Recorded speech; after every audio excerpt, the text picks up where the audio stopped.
আমার মনে হয় না তোমার এই ছেলেটার উপর এত আশা রাখা উচিত। সে ঠিকমতো সংগ্রাম করতেও পারে না। এবার অনন্যা চিরাগের আর বাজে কথা শুনতে পারছিল না, তাই সে নিজের ড্রিঙ্ক শেষ করে উঠে দাঁড়িয়ে বলল, অনেক রাত হয়ে গেছে, আমাকে এখন যেতে হবে। অনন্যা, তুমি তো জানো আমাদের কন্ট্রাক্ট এই মাসেই শেষ হয়ে যাবে, আর সেটা বাড়াতে হলে আমাকে নতুন চুক্তি সই করতে হবে। চিরাগ তাকে মনে করিয়ে দিয়ে এটা বলল।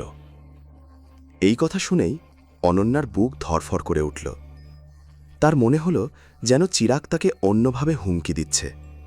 চিরাগ ছাড়া অনন্যার কোম্পানি টিকে থাকতে পারবে না, কিন্তু সে এটাও চাইছিল না যে চিরাগ এই বিষয়টার সুযোগ নিক। তাই সে বলল, চিরাগ, আমার মনে হয় ব্যক্তিগত আর পেশাগত বিষয়গুলো আলাদা রাখা উচিত। এটা দুজনের জন্যই ভালো হবে। অনন্যার কথা শুনে চিরাগ হাসল। সে নিজের ড্রিঙ্ক শেষ করে উঠে দাঁড়িয়ে বলল, চলো, আমি তোমাকে বাড়ি পৌঁছে দিই। এত রাতে ক্যাবে বাড়ি যাওয়া গুড়গাঁওয়ে নিরাপদ নয়। এটা শুনে অনন্যা মাথা নাড়ল, কিন্তু তার মাথায় এখনও চিরাগের কথাগুলো ঘুরছিল। এরপর কি হবে?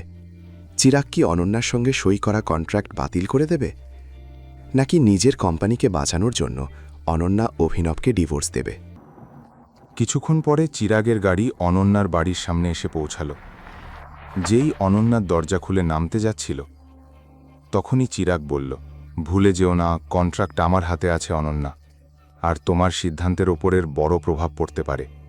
তাই যাই সিদ্ধান্ত নাও, ভেবে চিন্তে নিও। অনন্যার ইচ্ছে হচ্ছিল এই নিয়ে চিরাগের সঙ্গে তর্ক করে, কিন্তু সে জানত নিয়ন্ত্রণ চিরাগের হাতেই। তাই সে শুধু মাথা নেড়ে গাড়ি থেকে নেমে গেল। বাগান থেকে বাড়ির দরজা পর্যন্ত হাঁটতে হাঁটতেই অনন্যা অনেক কিছু ভেবে ফেলল।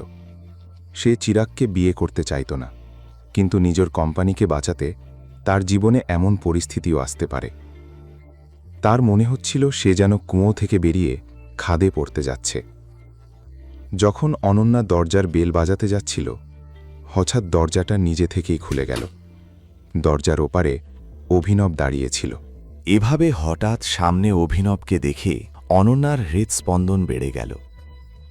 যখন সে অভিনবের মুখের দিকে তাকাল, প্রথমবার তার মনে হল অভিনব বেশ হ্যান্ডসাম। সে গরিব হলেও এটা তার মুখ দেখে বোঝা যেত না। অনন্যা কঠোর গলায় জিজ্ঞেস করল, তুমি এখানে কি করছো? সে আশা করেনি যে দরজায় এভাবে অভিনবকে পাবে। তুমি কোথা থেকে আসছো, আর তুমি কি করেছ? চিরাগ কোথায়? যখন অনন্যা নিজ ঘরে ঢুকতে যাচ্ছিল, তখনই অভিনব তাকে থামিয়ে বলল, তোমার আংটি চাই, তাই তো? ঠিক আছে, তুমি যে আংটি চাইবে আমি এনে দেব, কিন্তু তোমাকে প্রতিশ্রুতি দিতে হবে যে এরপর তুমি কোনো ছেলের সঙ্গে ডেটে যাবে না। ওই চিরাগের সঙ্গে তো একেবারেই না। এটা শুনে অনন্যা যে ঘরে ঢুকতে যাচ্ছিল, ঘুরে অভিনবের দিকে তাকালো, আর তাকাতে তাকাতে তার মুখে হাসি ফুটে উঠল। অভিনব এখনও গম্ভীর মুখে তার সামনে দাঁড়িয়েছিল। অনন্যা বলল, সিরিয়াসলি? ধরো আমি যদি বলি আমার ডায়মন্ড রিং চাই, তাহলে তুমি সেটা কিভাবে এনে দেবে? তুমি কি ডায়মন্ড রিং চুরি করবে? এভাবে কথা বলছো কেন অনন্যা? আমি কি তোমার কাছে চোর মনে হচ্ছি? তুমি আর তোমার পরিবার আমাকে যতটা অকর্মণ্য মনে করো, আমি ততটা অকর্মণ্য নই। অভিনব উত্তর দিল। এটা শুনে অনন্যা জোরে হেসে উঠল।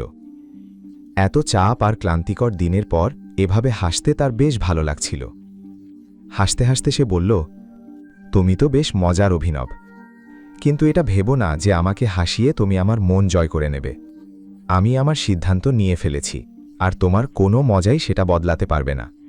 আমি মানি তুমি অকর্মণ্য, অযোগ্য, আর তাই আমি তোমাকে ডিভোর্স দিতে চাই। এই বিষয়ে কাল সকালে আমি বাবার সঙ্গেও কথা বলবো। অভিনব বলল, তুমি একটা জিনিস ভুলে যাচ্ছ, তুমি আমাকে ডিভোর্স দিতে পারবে না যতক্ষণ না আমি চাই। আমি তোমাকে ডিভোর্স দিয়েই ছাড়ব, আর সেই দিন খুব শিগগিরই আসবে, খুব শিগগিরই। এটা বলে অনন্যা নিজের ঘরের ভেতরে ঢুকতে গেল, কিন্তু ঢোকার আগে আবার ফিরে বলল, আর একটা কথা, আজ তুমি এই ঘরে ঘুমাবে না। যদি ঘুমাতে চাও তাহলে গিয়ে কাজের লোকদের ঘরে ঘুমাও। এটা বলে অনন্যা দরজা বন্ধ করে ভেতরে চলে গেল। অভিনব আবার অনন্যার ঘরের বাইরে অসহায়ভাবে দাঁড়িয়ে রইল। এই মুহূর্তে তার সবচেয়ে বেশি মন্টির কথা মনে পড়ছিল। সে চাইছিল যত তাড়াতাড়ি সম্ভব মন্টি ফিরে আসুক। তারপর তারা সেই গুপ্তচরকে ধরে মুখোশ খুলে দেবে এবং সে নিজের বাবার আসনে গর্বের সঙ্গে বসবে। তখন তার আর অনন্যা বা এই ঘরের কোনো দরকার থাকবে না। যারা তাকে অপমান করত, তাকে গরিব বলতো, অভিনব তাদের সবাইকে দেখাতে চাইত যে তারা অভিনবকে নয়, টাইগারকে অপমান করছিল। না, যদি আমাকে লোকদের বলতে হয় যে আমি টাইগার, তবেই তারা আমাকে সম্মান করবে, এটা ঠিক নয়। আমি তাদের সম্মান অর্জন করব, আর সেটা তাদের না জানিয়েই যে আমি কে।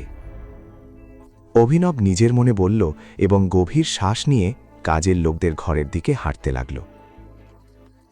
যখন সে ঘরে ঢুকতেই যাচ্ছিল, তখনই তার ফোনে একটা মেসেজ এলো। এই মেসেজটা প্রোটন পাবলিসিটি নামের একটি কোম্পানির পক্ষ থেকে এসেছিল। তারা অভিনবকে তাদের কোম্পানিতে চাকরি দিতে চায়। অভিনব এই কোম্পানির নাম অনেকবার শুনেছে, কিন্তু যখন সে জানতে পারল যে এই কোম্পানিটা আসলে তারই, তখন সে স্তম্ভিত হয়ে গেল।